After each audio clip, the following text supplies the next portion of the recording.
A very good evening to our viewers. Thank you for joining us tonight on the Evening Review. My name is Toibon, your host. Tonight on the platform, we welcome Edwin Samati. He is a candidate for Parliament on the ticket of the National Patriotic Front. It's one of the parties that are contesting for representation in the National Assembly, and Mr. Samati is second on the list of the party, just below party leader Jabulani Deunyama. Thank you very much, Mr. Samati, for making time. I think it's a very, very important conversation to have. Sure. Let's start with the party itself, because I know that it's a party. It's not new. It just went dormant in the 90s or some other time, but of course it was actually quite active, especially in the 1989 election. I think it participated in that election. Yeah. What can you tell us about the party first and foremost? All right. Like you said, the party is not new. I think it was formed around 1989. It was led by late Moses Kachongwa. So a lot of things were happening in 1989. Many political parties were formed. And to contextualize it back home, there are some leaders from Caprivi who joined the party. Most of them, or some of them, were actually a faction of the Caprivi African National Union. The likes of the late Mr. Masiku. I think he was head of the, whether it's Namibia Electricity Board, something like that. And Mr. Benjamin Mavuku was actually the Secretary General of the party. The two were leaders. They are one of those people who were expelled from SWAPO with Mishek Moyongo. So, well, the party is not new in Zambezi or in Namibia in general. Yeah. One of the key rallying calls for the party is the representation of former SWATF veterans, the interest to take care of the interests of former soldiers who fought on the side of apartheid South Africa, which is a very contentious issue in Namibia to date. There's been calls from that group to say they must be recognized, they must be perhaps even be assisted in the manner that the SWAPO veterans, former Plan veterans, are being assisted. Why is this? Why is it important for the party to advocate for that? I think it's important for reconciliation, for peace, because these are ex-combatants. They have military experience, military training, and it's just normal. It's what happens in other countries, even in South Africa. The issue of veteran status, for example, it shouldn't be politicized. That it's only those from this political movement. But military is military. Those who were participating on the side of SWATF in the war, they were actually carrying out a national duty. It's not like it was voluntary. It's a national duty. So they had to. They were compelled to. So in South Africa, anybody who participated in a military, in a war, is recognized as a veteran, okay, a military veteran.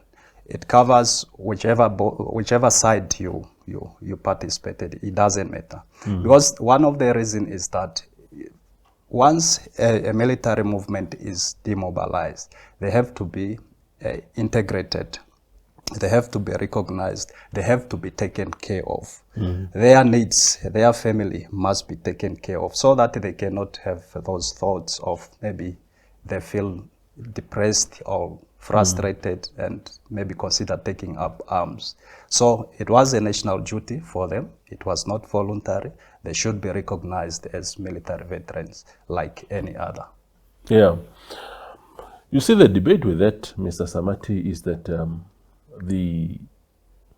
those who fought on the side of South Africa at that time, they were formally employed. They were remunerated monthly.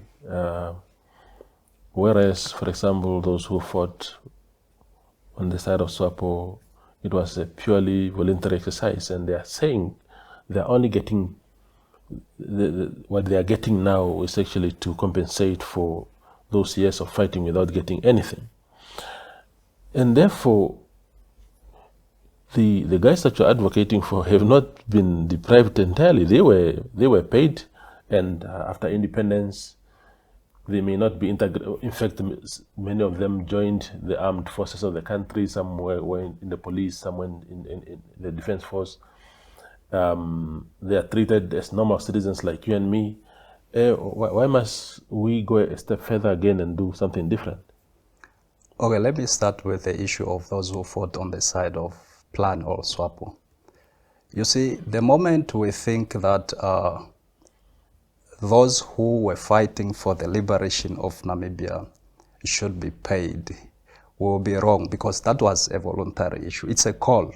You don't have to be paid to fight for a country, for the independence of a country.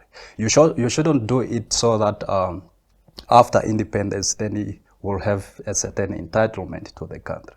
That's why there is a lot of intolerance from the part of SWAPO to other political organizations. So, and the issue of SWATF is SWAPO. You know that SWAPO was, if it's not now, it was a communist movement. And these guys who were fighting on SWATF, they were actually defending the country, defending the nation from communism. Even those who were charged under the legislation, the law that is anti-communism, anti-terrorism. So it was not like SWATF was fighting against, they were actually fighting for democracy. The fight, the war led to negotiation, and on the table, at least the SWAPO gave up communism and accepted democracy. So democracy that we are enjoying here in Namibia, it's because of the sacrifices of the Koevoet and the SWATF. That needs to be understood. If SWAPO just marched through from Zambia, from Angola, to come to Windhoek, like it happened in Cuba, then we will be living in a totally communist country. So it's not the will of SWAPO that there is democracy in this country. It is because of the sacrifices of the SWATF and the Koevoet. We need to understand that one. Now, when it comes to the issue of why should they be, it's just a matter of recognition. Then you treat them like any other former or ex-combatant. That's all. Yeah, I think they deserve it. Okay, so look, at a very basic level, you and I ought to agree that the Plan fighters, irrespective of the ideology that they had, they were fighting for to oust the South African regime from Namibia so that Namibians can embark on self-determination. To say, leave Namibia, we are capable of managing our own affairs, leave our country. If you're not leaving our country, we are going to war and we are going to fight you. And that is what transpired. So they were fighting for independence. At least you and I on that one, we must agree on at that basic level. Yeah. So if you are fighting for independence as SWAPO, and then you have a guy who is fighting against you, what are they fighting against? Independence? No. Okay, Namibia it's not like it was something that, it's a country that was formed in exile. Then SWAPO came with it. It was there already. The land was there. The issue was political leadership. Up to now, what changed is just the political leadership. Everything remains the same. The land is with those who were in charge that time. The education system is still the same as Bantu education. Classrooms are still overcrowded. Classrooms or learners don't have textbooks. The health system is still the same. So what was considered as privilege for the whites still remains a privilege for them. And the guys that you are defending were actually fighting to maintain that status quo? Not really. Not really. What they were maintaining, what they were defending is the democracy, okay? People should be free. they were actually fighting against a political ideology, which is communism. And that's a fact. But that's a fact. But Namibia was not democratic, Mr. Samati, prior to 1990. So which democracy were they defending when it didn't exist at all? You see, there can be two different extreme differences. It's either one should take over or the other, or there should be a compromise. Then what happened is a compromise. Well, apartheid is no more there, but at the same time, there's no communism. So it's a win-win kind of situation. Let's assume they didn't fight. We would have absolute communism here. Yes. If the SWATF didn't fight, didn't give that fight against SWAPO, we would have absolute communism. So it's because of what they did that SWAPO had to give up communism and accept what both of them agreed on, which is democracy. So in other words, the South African gave up, then democracy took over. SWAPO gave up on communism, democracy took over. So yeah, I don't think communism necessarily is an opposite of democracy. Communism is really more about the ownership of, if you like, the means of production, whether it's vested with the state or with the people. And but that doesn't necessarily, it's not the presence of communism doesn't automatically mean the absence of democracy. In any case, I don't think that Namibia would have realistically adopted communism because it was a dying ideology and it wouldn't have survived as an island on its own, surrounded by the capitalist and mixed economy ideologies around the region. So I don't think it would have in any case survived. But I am only saying to you, Mr. Samati, that those of us who have seen war, I was a small boy in the 80s. I was born in the early 80s, and in a village close to Angola, and where the war was raging. So I still have vivid memories of what has happened. The people in the villages where I come from and elsewhere in the country, especially the older people whose literacy levels are very low, they still believe that war could come back to this country because they feared these comrades that you are saying were actually fighting for them. How can people be so scared of people who were fighting on their side, who were actually defending them, if that is your perception? No, it's a matter of political orientation or education. What were they taught about the war? Okay, they were told SWAPO is fighting for independence. That is to get rid of the apartheid regime. Fine. Okay, they thought, everyone believed that's the case anyway. But where is the independence? But they saw on the ground.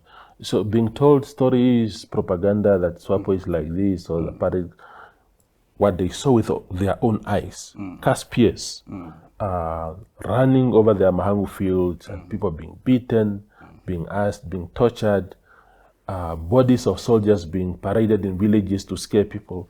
I mean, and now apparently we must recognize these very people and beyond what we have already done as a country to say, look, let's integrate, let's forgive each other. Because I want you to help me understand, once the SWATF and Koevoet former soldiers have been recognized, what does it mean? What does it mean in practical terms? Is it just a pronouncement, or should it come with some material benefits? Yeah, of course, taking care of. Okay, what is happening in South Africa is that a military veteran, they'll have free health care, they'll have housing benefit. It's just the same as what the plant fighters are benefiting should also be given to the ex-SWATF. Yeah. As military veterans. They are actually citizens, but they are not like civilian citizens. Like they have to be taken care of throughout their life.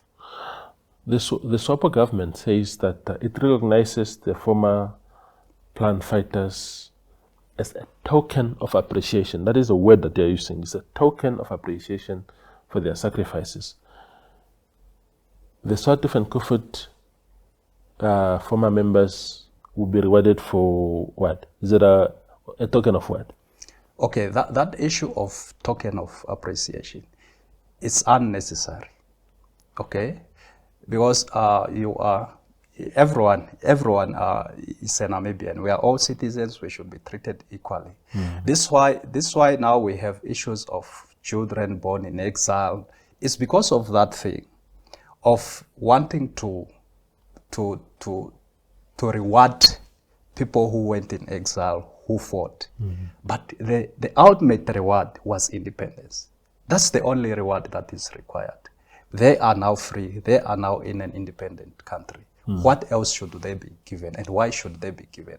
So the military veteran issue was supposed to focus only on those who participated at the front, because of the psychological impact of that. So recognizing somebody who was just traveling up and down in hotels as a veteran and should be paid, it's outside the context of what military veterans should be. So the reward is that Namibia is independent. It should end there. Then we move forward on an equal basis as citizens of this country, without having to have a certain kind of entitlement to the resources of the country, to the position, to leadership position, and so forth. That reward for independence, Mr. Samati, SWAPO would say it is their credit to say we brought the reward for independence, hence the interventions that are currently being rolled out for these former fighters. But hold that thought, we go for a very short break, and then we return with Edwin Samati. Okay.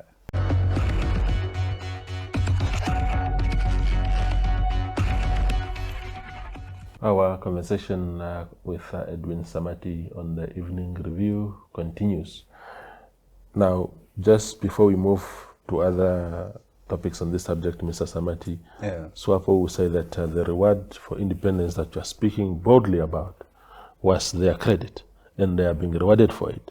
And that the guys that you are advocating for, that you are representing, cannot claim credit to that, and therefore deserve to be paid nothing because they didn't contribute towards independence of the country.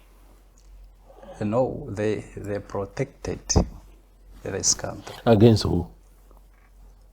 Against communists. Against communists. Yes. And it was a national duty for them. It's not like it was just... they were getting instructions from Pretoria. How can... exactly. How can, so, you know, the rules of how military work, you just follow the command. So why should you punish a subject? The only thing that I never understand in this argument, which is often paraded, is it's made to look as if they had no option to either, that they were, as if there were guns held to their heads. There are many people from your village and mine who'd never joined Koevoet or SWATF or even SWAPO in the struggle. They just lived in their villages, plowing their fields there without any problem. Why do we make it sound like it was a matter of life and death if they didn't join the Koevoet guys now, the Namibian Koevoet? You know, for any job that you take, you actually accept the conditions of that work. You have to follow what the supervisor instructs you to do. So there are many things that are like, if maybe I should ask you, if we assume, I don't mean I'm trying to divert to something else. Let's agree, or if you say what the SWATF did was wrong, totally wrong, do you think what the NDF, the Special Forces, did on 2 August was wrong? In Caprivi? Yeah. No. It was not wrong. It was not wrong. What they did, the NDF there was an attack on Caprivi, and the NDF had to protect. There was an attack on Caprivi, and there were people killed actually in that attack. And the NDF, as a national military of the country, had to counter that attack. Exactly. NDF did not initiate the fight. Exactly. They only retaliated. That's good. Can we look at the issue of SWATF in that context? SWATF was the recognized defense force in the country. Yeah, now there's this force that is attacking from outside. Should the SWATF just said, okay, well, it's their country, let them do what they want? No, Mr. Samati, it's not exactly the same. I think we must compare apples with apples. These were Namibians fighting for their country, fighting against a foreign regime. So if Namibians are attacking a foreign regime to say, get out of our country, I don't think, and by the way, that SWAPO started fighting only after peaceful means, because SWAPO was established in 1959, around about 1960. Of course, it's OPO first, but 1960 is SWAPO. And not until 6 years later, in 1966, did they launch a military attack. So for 6 or 4 years, or for 6 or 5 years, they were just agitating peacefully to say, get out of our country. But, okay. so I think you get the idea. So the point I'm trying to bring on the table is that for the Namibian Defense Force, it's their duty to protect whoever is in the country.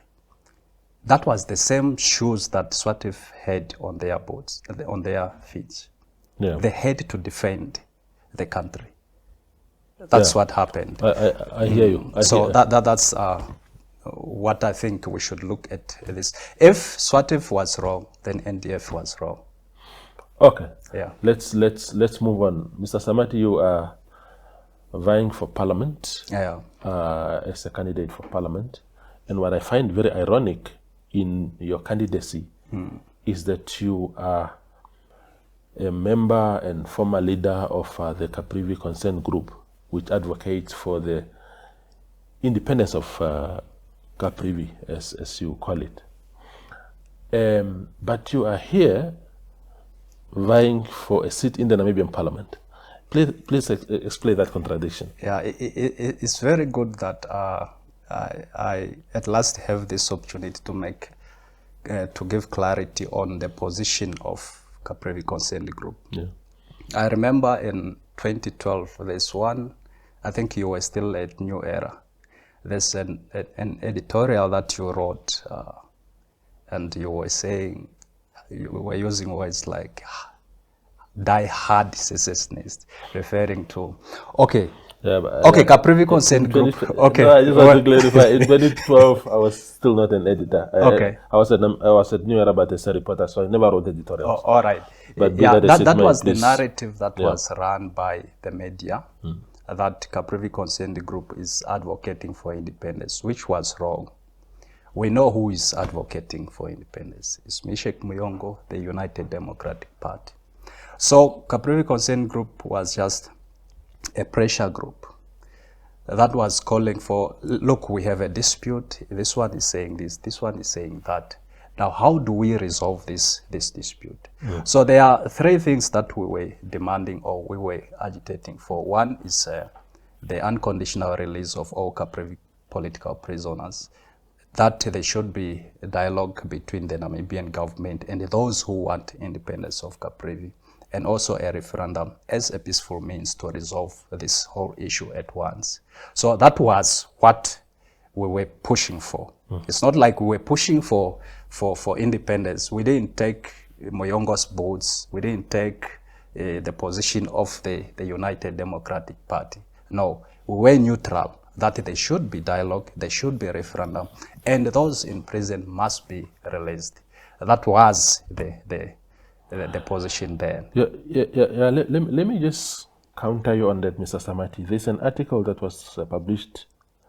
It's very ironic. It was actually on the 11th of November 2023 by the Namibian newspaper. It says, so there was I think a march by people linked to the Namibia Traditional Authority who were countering basically your agenda. And you said, you are quoted in this article saying, it says Caprivi Concerned Group Secretary General Edwin Samati says it is strange to see normal people demonstrating against their own independence and freedom from illegal occupation and oppression.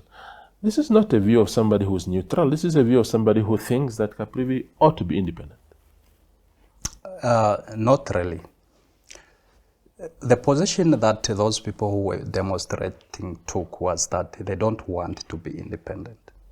They say Namibia is a unitary state. We don't want anything. We don't want independence.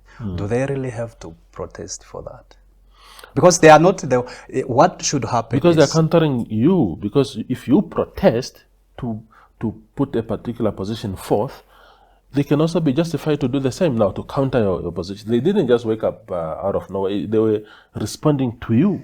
Maybe the problem is the understanding of what a referendum is. A referendum covers both sides. Yes. Yes. So if you say there should be a referendum, it means they should also, those who don't want independence, they should also have a say. Their voice must be heard through the ballot, through the referendum. Do they really have to oppose the referendum? If they are serious that, what if 90% would vote to continue being Namibian? Who would benefit? It's them. Yeah, that's true. Yeah, that's true. So for me, it was very strange because after all, this is an issue that must be resolved by the state, not anybody else. So for them, they should even support a referendum so that this whole issue is resolved at once. That's what we think. Would you advocate for that position in Parliament? If you go to Parliament, would you now use that platform to say, now we are represented properly in Parliament, apart from advocating for the well-being of former Koevoet and SWATF members, we are also now going to push this agenda properly of Caprivi independence? No, it's not the agenda of Caprivi independence. From the beginning, from the start of Caprivi Concerned Group, okay, to where I am now, I still believe that this issue must be resolved lawfully and peacefully.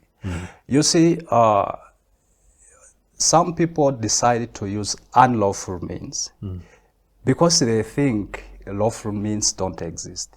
But there is a lawful means that is there. Even on the issue of the Caprivi high treason, the opening statement of the prosecutor at that time said these people are not prosecuted, they are not brought before the court because of their political ideologies, but because of the events, what happened then. So nobody should be prosecuted or denied the right to advocate for whatever political ideology they have, no matter how radical they are, as long as they do it peacefully, they do it lawfully. So if the issue is still there, it needs to be resolved. Yeah, and the community or the society where I come from, it's a burning issue. It's a very serious issue that has seen people in exile. People are in a mass grave. People are still in prison. 25 years in prison, Mr. Toivo. Yeah. You know, the longest political prisoner during the apartheid time who served in prison for the longest time, I think is Andemba Toivo. It was just 18 years. Yeah. Yeah, and here we are in 20-something years. The government is failing even to pardon, to forgive. Why, in Zambia, why are you calling them political prisoners, Mr. Samati?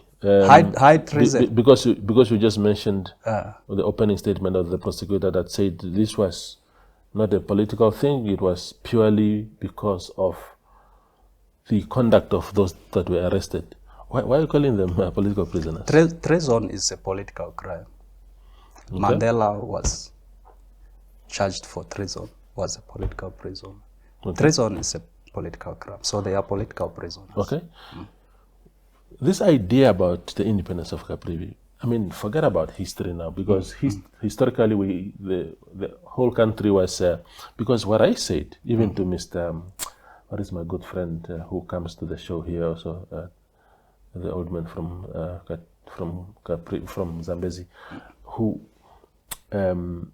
we also, because I said to him on my show the other time to say that if we start saying, okay, because Namibia only became Namibia after the whole 1884 Berlin Conference, and they scrambled. What if people just say in what is called Karas today, that historically we were not part of Namibia, because Namibia didn't exist, and therefore we want our independence as hard up. Then the people in Kunene start doing the same. I mean, where are we going to end? Because what happened. The demarcations are there now. We are now one country. Why do we want to to pull ourselves out of the country? Okay, I don't want to sound as if I'm advocating for the independence, but I look at it from, people from Karas, they wouldn't just wake up and say, we want to be independent, because by 1884, maybe they were not part of Namibia or whatever. They wouldn't.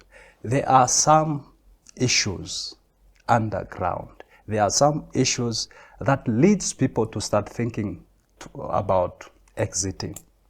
Yeah, these things are happening. There's issues of Scotland.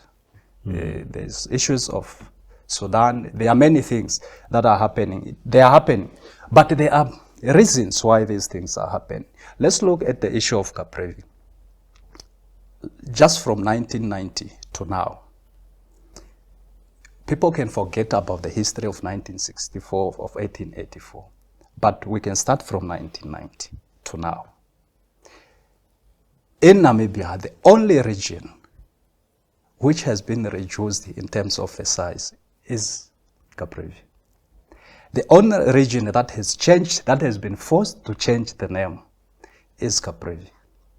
The only region which government has allowed to give away land through the boundary treaty, give away land to another country, is Caprivi. The only region that still has political prisoners is Caprivi. The only region that still has people in exile, a traditional leader, a politician, and many others still in exile, is there from Caprivi. There is a case of some Caprivians who are in Botswana. They are in prison there. Do you know why they are there? Because Namibia refused to allow them to come back home. How? Because the issue of persona non grata is, it only applies to foreigners. You can't say everyone can come back, but not this one, not that one. Coming back to his home country. But you are saying, it's just the same as the issue of Brendan Simbaye, who was banished from the Eastern Caprivi Strip. Authorities, they said, this one should not come back to Eastern Caprivi. He should just be somewhere else, a banishment order. The same applies. It's happening right now. 5 people are held because government in Botswana terminated or revoked their refugee status. Then they had to be deported. Then the government here said, no, not this one. There's one who actually completed a repatriation form that he wants to come back. Government said no. They want to come back to their home country. These things are happening between 1990 and now. So this is why I'm saying Karas would not just wake up and say, we want to be independent. There are things, treatment from government that leads to those kind of thoughts. Yeah, but maybe you should have just counted from 1999, Mr. Samati, instead of 1990, because, of course, I don't know about things like the land being given away, but in terms of really people being in exile and being denied return and whatnot, that only started from 1999, and there are clear circumstances that led to that. But I think in the interest of time, you have done justice to your convictions. We appreciate your time. We wish you the best of luck in your pursuit for a seat in Parliament. And we hope to see Mr. Samati advocating and agitating in Parliament. Thank you so much. So, wonderful. All right. That is Edwin Samati. He is a representative of the National Patriotic Front. It's a political party that is also contesting for National Assembly seats. And Mr. Samati here is number 2nd on the party list of his party, and he he was here tonight to share with us his views and why he thinks he should be voted to Parliament. Thank you for watching.